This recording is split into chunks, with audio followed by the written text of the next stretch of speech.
বন্ধুরা, আমার চ্যানেলে আমি আপনাদেরকে স্বাগত জানাই। আপনারা কি কখনো কড়াইয়ের মধ্যে কোলগেটের ব্যবহার করে দেখেছেন?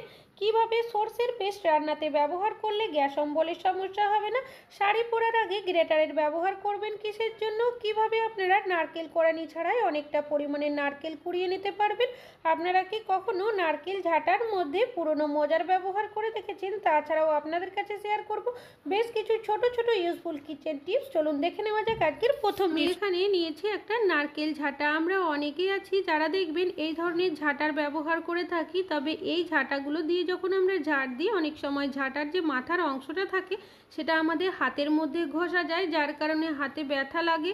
কখনো কখনো তো দেখা যায় অতিরিক্ত হাত লালও হয়ে যায়।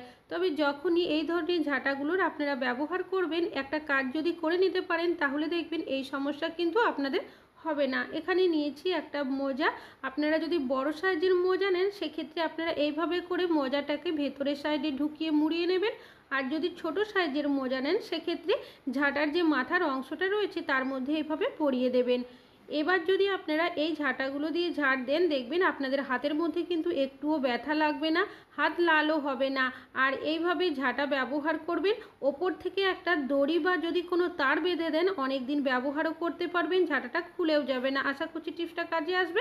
এখন চলে যাচ্ছি পরবর্তী টিপসে। মশা তাড়ানোর জন্য অনেকেই কিন্তু এই ধরনের কোনো না কোনো মর্টিন বা কয়েলের ব্যবহার করে থাকি। তবে এই মর্টিন বা কয়েল দেওয়ার জন্য আমরা প্রত্যেকেই কোনো না কোনো স্ট্যান্ডের ব্যবহার করি। তবে হাতের কাছে যদি স্ট্যান্ড না থাকে, অনেকে আমরা কোনো কাপ বা উঁচু কোনো জিনিসের মধ্যে মর্টিনটা দিয়ে জ্বালিয়ে দিই। তবে সেক্ষেত্রে দেখা যায় পুরোটা কিন্তু জ্বলে না, কিছুটা জ্বলার পর নিভে যায়।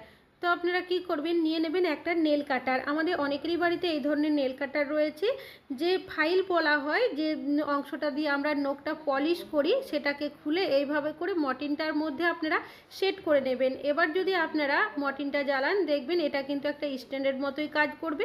আর যেখানে আপনাদের প্রয়োজন নিয়েও যেতে পারবেন। আশা করছি কাজে আসবে টিপসটা। এখন চলে যাচ্ছি পরবর্তী। পেঁয়াজ। আমরা অনেকেই আছি যারা পেঁয়াজ রান্নাতে ব্যবহার করে থাকি। তাছাড়াও অনেকেই দেখবেন আমরা কিন্তু ভাতের সাথে, রুটির সাথে স্যালাড হিসাবেও কিন্তু পেঁয়াজ খেয়ে থাকি। তবে কাঁচা পেঁয়াজ খাওয়ার কারণে মুখের থেকে দেখবেন পেঁয়াজের একটা স্ট্রং গন্ধ কিন্তু বেরোতেই থাকে।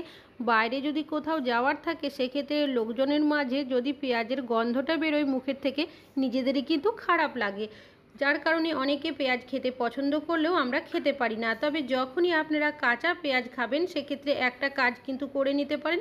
এখানে একটা আমি পাত্র নিয়েছি, আর নিয়েছি ভিনিগার। একদম সামান্য পরিমাণের ভিনিগার দিয়ে দিচ্ছি, আর দিয়ে দিচ্ছি বেশ কিছুটা পরিমাণের নর্মাল জল। সেটার মধ্যে আপনারা কেটে রাখা পেঁয়াজগুলো দিয়ে রেখে দেবেন 1 মিনিট মতো। আমি 1 মিনিট রেখেছিলাম। এখান থেকে পেঁয়াজগুলো তুলে নিচ্ছি। যেহেতু এখানে ভিনিগারের ব্যবহার করেছি, তাই পেঁয়াজের স্ট্রং গন্ধটা চলে যাবে। আর যখনই কাঁচা পেঁয়াজটা খাবেন, আরও একবার জল দিয়ে ধুয়ে খাবেন। এইভাবে পেঁয়াজ খেলে মুখের স্ট্রং গন্ধ কিন্তু আর বেরোবে না। আশা করছি টিপসটা কাজে আসবে। ভালো লাগলে লাইক করবেন। এখন চলে যাচ্ছি পরবর্তী টিপসে। আমি এখানে নিয়েছি একটা শাড়ি। আমরা প্রত্যেকটা মহিলারাই কিন্তু কম বেশি শাড়ি পরে থাকি, সব সময় না পরলেও কখনো কখনো অনেকেই পরি। তবে শাড়ির যখন আমরা কুচি করি বা পিন আপ করি, সেটা আটকানোর জন্য আমরা প্রত্যেকেই কিন্তু সেফটি পিনের ব্যবহার করি। তবে অনেক সময় ভারী জরির কাজ থাকলে বা ভারী যদি কোনো কাজ থাকে, সেক্ষেত্রে সেফটি পিন দিয়ে আটকাতে গেলে সহজে আমরা আটকাতে পারি না। আবার কখনো কখনো দেখা যায় সেফটি পিনের মুখটাও ভোঁতা থাকে বা জং বা মরচেও পড়ে যায়। হাতের কাছে যদি অন্য সেফটি পিন না থাকে বা যদি কোথাও যাওয়ার তাড়া থাকে, সেক্ষেত্রে অনেকটাই সমস্যার মধ্যে পড়তে হয়। তো আপনারা কি করবেন, নিয়ে নেবেন এই ধরনের একটা গ্রেটার। গ্রেটারের মধ্যে আপনারা সেফটি পিনটা দিয়ে যদি এইভাবে ঘষে নেন, তাহলে দেখবেন সেফটি পিনের মুখের জায়গাটা যদি ভোঁতা থাকে বা জং বা মরচে পড়ে যায়, সেটা কিন্তু সহজেই চলে যাবে। সেফটি পিনের মুখের জায়গাটা ধারালোও হয়ে যাবে। তারপর যদি আপনারা শাড়িতে আটকান, দেখবেন যতই আপনাদের জরির কাজ বা ভারীর কাজ থাকুক না কেন, খুব সহজে কিন্তু সেফটি পিনটা দিয়ে আটকে নিতে পারবেন। আশা করছি টিপসটা কাজে আসবে। ভালো লাগলে লাইক করবেন। এখন চলে যাচ্ছি পরবর্তী টিপসে। বেশ কিছুটা সরষের পেস্ট করে নিয়েছি। আমরা অনেক রান্না বান্নাতে দেখবেন সরষের পেস্টের ব্যবহার করি। তবে সরষের পেস্ট যদি ডাইরেক্ট রান্নাতে ব্যবহার করা হয়, সেক্ষেত্রে দেখা যায় অনেক সময় গ্যাস অম্বলের সমস্যা হয়ে যায়। যখনই আপনারা সরষের পেস্ট ব্যবহার করবেন রান্নাতে, একটা ছাঁকনির সাহায্যে ছেঁকে নেবেন। সরষের মধ্যে যে ওপরের খোসাগুলো থাকে, সেগুলো দেখবেন ছাঁকনির মধ্যেই থেকে যাবে। আর এই যে সর্ষের খোসার ওপরের অংশটা রয়েছে সেটা কিন্তু রান্নায় ব্যবহার করবেন না, যেটা ছেঁকে নেবেন সেই মিশ্রণটাই ব্যবহার করবেন। তাহলে দেখবেন আপনারা সর্ষের পেস্টের স্বাদও পাবেন আর আপনাদের গ্যাস অম্বলেরও সমস্যা হবে না। কেন কি গ্যাস অম্বলের সমস্যাটা হয়ে থাকে সর্ষের যে খোসার অংশগুলো পেটের মধ্যে গেলেই। আশা করছি টিপসটা কাজে আসবে, ভালো লাগলে লাইক করবেন। এখন চলে যাচ্ছি পরবর্তী টিপসে। না আমরা প্রত্যেকেই কম বেশি করে থাকি, তবে অনেক সময় দেখবেন ভুলবশত হোক কি তাড়াহুড়োতে যদি কোনো কাজ করতে যায় সেক্ষেত্রে দেখা যায় কড়াইয়ের তলার সাইডে এইভাবে পুড়ে যায়। আর এইভাবে যদি পুড়ে যায় সহজে কিন্তু আমরা পরিষ্কার করতে পারি না, অনেকটাই ঘষা মাজা করতে হয়, তবু কিন্তু পোড়া অংশটা সহজে যেতে চায় না। সেক্ষেত্রে আপনারা কি করবেন, তো আমি বেশ কিছুটা পরিমাণের নর্মাল জল দিয়েছি আর দিয়ে দিয়েছি কিছুটা পরিমাণের লবণ, আর নিয়েছি এখানে আমি কোলগেট। আপনারা যে কোনো সাদা ধরনের টুথপেস্টের ব্যবহার করতে পারেন। একবার ব্যবহার করার মতো কোলগেট দিয়েছি আর গ্যাসটাকে অন করে দিয়েছি। জলটাকে আমি হালকা একটু গরম করে নেব। ওদিকে যে লবণ আর কোলগেট দিয়েছি সেই দুটো উপকরণকে জলের সাথে এইভাবে একটু নাড়াচাড়া করে ভালো করে মিশিয়ে নেব। জলটা এখন অনেকটাই গরম হয়ে গেছে, গ্যাসের ফ্লেমটাকেও বন্ধ করে দিয়েছি। এবার যে মিশ্রণটা তৈরি হলো সেটা কড়াইয়ের চারিদিকে আমি একটু এভাবে করে ছড়িয়ে দেব, যাতে করে পোড়া অংশগুলো একটু নরম হয়ে যায়। চাইলে আপনারা এইভাবে করে মিশ্রণ বানিয়ে 5 মিনিট রেখেও দিতে পারেন, তবে আমি যেহেতু ভিডিওটা বানাচ্ছি সাথেই কিন্তু পরিষ্কার করে দেখাবো। তো আবারও আমি চামচ দিয়ে কি করব, এই যে পোড়া অংশগুলো রয়েছে হালকাভাবে এইভাবে একটু চেঁচে নেব, যাতে করে যে ডিপ হয়ে বসে থাকে পোড়া অংশগুলো সেটা সহজেই উঠে যায়। এর পোড়া অংশটা নর্মালভাবে পরিষ্কার করতে যায় সেক্ষেত্রে দেখবেন অনেকক্ষণ কিন্তু আমাদের অপেক্ষা করতে হয়। হাতে যদি সময় না থাকে, রান্না বসানোর থাকে, কাজের তাড়া থাকলে দেখবেন তখন কিন্তু অনেকটাই সমস্যার মধ্যে পড়তে হয়। সেক্ষেত্রে তখন আপনারা এই টিপসটা কিন্তু ফলো করতে পারেন, দেখবেন আপনাদের মিনিটের মধ্যেই কিন্তু পোড়া কড়াই একদম নতুনের মতো চকচক করতে শুরু করবে। তো জলটাও ফেলে দিয়েছি আর এখন অনেকটাই কিন্তু পোড়া অংশ উঠে গেছে। বাকিটা পরিষ্কার করার জন্য এখানে একটা স্ক্রাবার দিয়ে হালকাভাবে ঘষে দেব। আগে যেহেতু লবণ আর কোলগেটের ব্যবহার করেছিলাম তাই এখানে কিন্তু আর কোনো রকমের ভিমবার সাবান বা ভিমবার জেলের ব্যবহার করব না।